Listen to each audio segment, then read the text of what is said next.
నమస్తే. నేను మీ కుప్ప పద్మిని. ఇన్నాళ్ళు మీ సపోర్ట్‌ని నాకందిస్తూ, మీ ప్రేమని నాకందిస్తున్న ప్రతి ఒక్కరికి కృతజ్ఞతలు. ఇప్పుడు చూడబోతున్న ఈ వీడియో కూడా ఖచ్చితంగా మీకు ఉపయోగపడుతుంది. లైక్, షేర్ అండ్ సబ్స్క్రైబ్ చేసి మీ ఇష్టాన్ని, అలాగే మీ సపోర్ట్‌ని నాకందించండి. అలాగే ఈ వీడియో పట్ల మీ అభిప్రాయాన్ని కామెంట్ సెక్షన్‌లో కామెంట్ చేసి నాకు తెలియజేయండి. నమస్తే. నమస్తే. Welcome to our channel. నేను పద్మిని. ప్రస్తుతం మనతో పాటు ప్రముఖ ఆధ్యాత్మికవేత్త, వాస్తు జ్యోతిష పండితులు నెట్టెల ఫణిభాస్కర్ శర్మ గారు మనతో పాటు ఉన్నారు. మాట్లాడదాం. నమస్కారం అండి. నమస్కారం. చాలా మంది ఇప్పుడు ఇవాళ రేపు మనం చూస్తున్నాం. ఈ వాట్సాప్ లో స్టేటస్లు పెట్టడం అనేది సర్వసాధారణంగా అది ఒక భాగం అయిపోయింది చాలా మందికి కూడా. స్టేటస్ లా అప్లోడ్ చేయటం, ఏం జరుగుతోంది లైఫ్ లో అనేది డెఫినెట్ గా తెలుస్తుంది.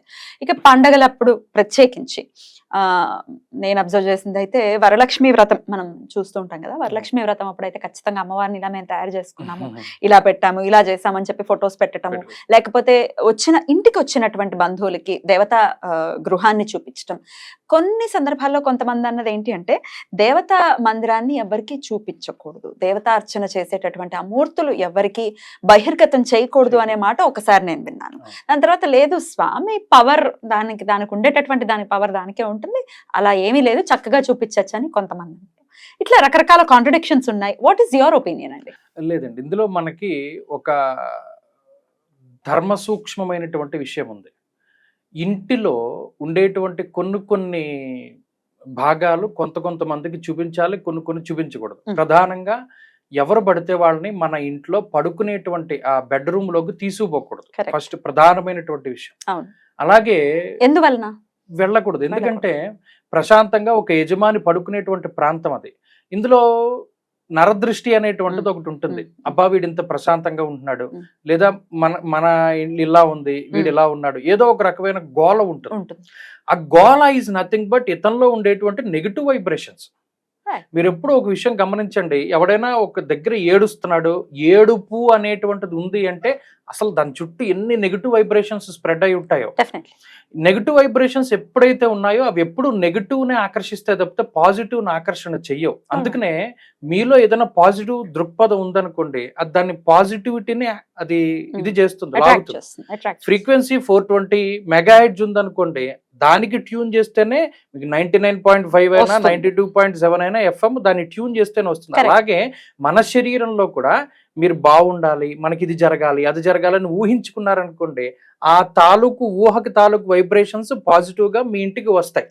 ఇప్పుడు లోపలికి ఒక అతను వచ్చాడు, చాలా మంది ఇళ్లలో ఈ మధ్యన అందరూ అపార్ట్మెంట్లేనో ఎవడైనా ఇంటికి వస్తే కాళ్ళు కడుక్కోవడానికి కూడా లేదు.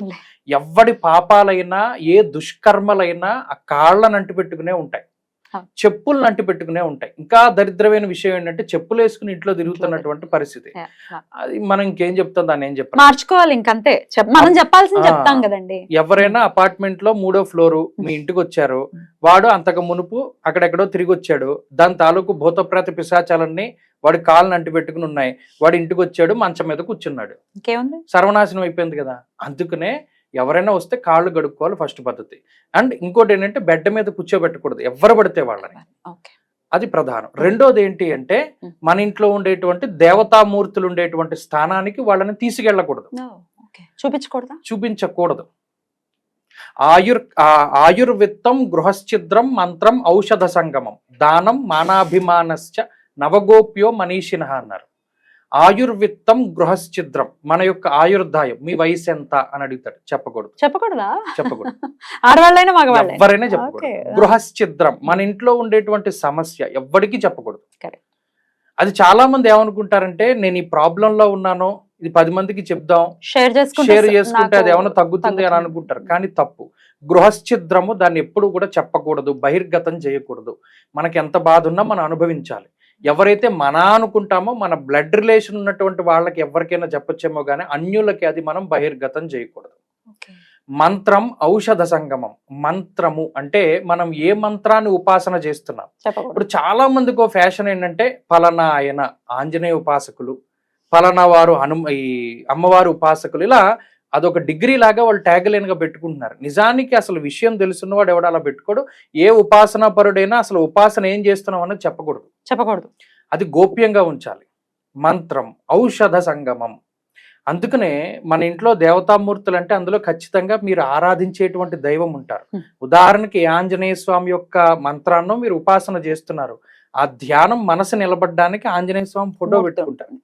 పెట్టుకుంటే ఏమవుతుంది, ఫలానా వచ్చినవాడు ఇతను హనుమద్ ఉపాసకుడు అని తెలుస్తుంది. అంటే మన యొక్క గుట్టు వాడికి తెలిసిపోతుంది. అది తెలియనివ్వద్దు అన్నారు. అందుకనే అసలు దేవతామూర్తులు ఉండేటువంటి స్థానానికి అన్యులు రాకూడదు. ఇంట్లో ఉన్న వాళ్ళే. ఔషధ సంగమం, మనం ఏ టాబ్లెట్లు వేసుకుంటున్నాం, ఏ మందు వాడుతున్నాం, అయ్యో మీ హెయిర్ బాగుందంటే ఏ కలర్ వేసుకున్నారు అడుగుతారు, చెప్పకూడదు. లేదా మీరు ఇంత అందంగా ఉన్నారు, ఏ లిప్స్టిక్ వేసుకున్నారు, చెప్పకూడదు. లేదా మీ స్కిన్ టోన్ కి తగ్గట్టు ఈ క్రీమ్ ఎక్కడ దొరికింది, ఏ క్రీమ్ వాడుతున్నారు, చెప్పద్దు అన్నాడు. చెప్పకూడదు. చాలా ఒక ఆవిడ పాపం రూపాయి ప్యాకెట్ తోటి హెయిర్ డ్రై వేసుకునేటువంటిది. ఆవిడకి ఎంత చీప్ హెయిర్ కలర్ అయినా పడుతుంది. కానీ ఒకసారి ఏం చేసిందంటే, మీరు ఏం వేసుకుంటున్నారంటే న్యాచురల్ గా ఉంది జుట్టు, మేము వేసుకుంటేది ఆవిడ చెప్పింది. చెప్పినప్పటి నుండి అసలు ఏ హెయిర్ కలర్ ఆవిడకి పడ్డం అనేసి. మరి దానికి ఏం చెప్తారు రీజన్? వేసుకుంటే తల నిండా కురుపులు వచ్చేసాయి. అంత భయంకరమైన స్టేజ్కి వెళ్ళిపోయింది. వాళ్ళకి చాలా దారుణమైన పరిస్థితి. మంత్రం ఔషధ సంగమం, ఔషధాలు మనం ఏంటి, దానం మానాభిమానశ్చ, మనం ఏం దానం చేసాం చెప్పకూడదు అన్నారు. ఈ మధ్య చెప్తున్నారు. సరే, దాంట్లో 2 రకాల దృక్పథాలు ఉన్నాయి. ఒకటి, మనం ఇది దానం చేసామని ఎవరికైనా తెలిస్తే వాళ్ళలో చైతన్యం వచ్చి వాడు ఏమైనా చేస్తాడేమో ఉద్దేశంతో చేస్తున్నారు, కానీ అది కూడా గుప్తంగా ఉంచమన్నారు. మానాభిమానశ్చ, మన మానాభిమానాలు కూడా ఎవ్వరికి చెప్పకూడదు. మనం దేనికి బాధపడతాం, దేనికి పొంగిపోతాం, దేనికి కృంగిపోతాం, అవి ఏమి ఎవరికి చెప్పకూడదు. కానీ వాళ్ళదంతా ఫ్యాషన్ అయిపోయింది. సో ఇవి నవగోప్యో మనీషిన, ఒక మనిషిగా పుట్టినందుకు ఈ 9 చాలా గోప్యంగా ఉంచుకోవాలని చెప్పాడు. అసలు ఇవి ఏవి గోప్యంగా లేనటువంటి పరిస్థితుల్లోనే ఉన్నాయి. మరి వాళ్ళ ఐఎమ్ గోయింగ్ టు ముంబై అని పెట్టినంత వల్ల కదా దొంగలు పడుతున్నారు మన ఇంట్లో. స్టేటస్, హోమ్ టూర్లు, ఫ్రిడ్జ్ టూర్లు, బాత్రూమ్ టూర్లు, మన డోరు వాళ్ళ మా గదిలో ఇదో బీరువా ఉంది, ఆ బీరువాలో ఇది వరకు డబ్బులు పెట్టుకునే వాళ్ళం, ఇప్పుడు తీసేసాం అనుకోండి అంటున్నారు. అవి నమ్ముతాడు వాడు, ఫోన్ చూసొద్దాం అని వెళ్తాడు కదా. వాళ్ళ ఇంట్లో ఎన్ని ద్వారాలు ఉన్నాయి, ఎన్ని కిటికీలు ఉన్నాయి, వాడు దొంగ ఈజీగా పైకి లేకగలుగుతాడు, అన్ని చక్కగా ఆవిడే చెప్తారు. రైట్. ఎనీవేస్, అయితే మొహమాటం కూడా ఉంటుందండి. కొంతమంది చాలా క్యూరియస్ గా ఉంటారు. మన ఇంటికి వచ్చినప్పుడు మనం ఇది చూపించలేదు, అది చూపించలేదు అని చాలా క్యూరియస్ గా ఉంటారు. లేకపోతే మనం చూపించకపోతే ఓపెన్ గా మొహం మీద అడుగుతారు. ఏది నా ఉద్దేశం ఇప్పుడు నేను అడగాలి అనుకున్నది ఓన్లీ దేవతా గృహానికి సంబంధించి, చూపించండి మీరు ఏం చేస్తున్నారో చూడాలి, మీ ఆరాధన చూడాలి అని ఓపెన్ గానే అడుగుతారు. ఎట్లా తప్పించుకోవచ్చు? ఎలా వాళ్ళకి వాళ్ళు ఎంత మొహమాటం లేకుండా అడుగుతున్నారు, మనం మొహమాటం లేకుండా చెప్పాలా? మా ఇంట్లో అండి చూపెడతాలంటే కూర్చోండి, అంత పెద్ద గొప్ప ఉపాసన ఏం కాదులేండి నాదని చెప్పాడు. అలా చెప్పాలి, లేదంటే చూపించకూడదు అని అన్నారన్న చెప్పాలి. అలా అంటే అలా ఒప్పుకోరు కదా. చూపించకూడదు అన్నారంటే ఎవరన్నారు, వాళ్ళ మాటలు అలాగే చెప్తారు, పర్లేదు నేను చూస్తాను. ఈ డిస్కషన్స్ అన్నీ ఉంటాయి. నా అంత పెద్ద మీ అంత ఉపాసన కాదులేండి, మీకంటే దేవుడు బలుకుతాడు ఆ అంటే అంటేను, నాకు బలకరు కదా అని చెప్పారు. రైట్. అయితే ఇప్పుడు ఫ్యాషన్, రైట్, అయితే చూపించకూడదు, సింపుల్. అద్భుతం అండి, చాలా చక్కగా వివరించారు. ఈ వాట్సాప్ లో కూడా స్టేటస్లు పెట్టడం అనేది మానుకోవాలని అంటారు. ప్రత్యేకించి ఈ దేవతా గృహాలకు సంబంధించి, దేవతా గృహాలకి సంబంధించి డెఫినెట్ గా అవాయిడ్ చేయాలి. దాన్ని ఖచ్చితంగా గోప్యంగా పెట్టుకుని, స్వామి మనకి మాత్రమే చెందినవాడు, అట్లీస్ట్ మన ఇంట్లో ఉన్నవాళ్ళు ఉన్న స్వామి అయినా. చాలా చక్కగా వివరించారండి. Thank you so very much. నమస్తే.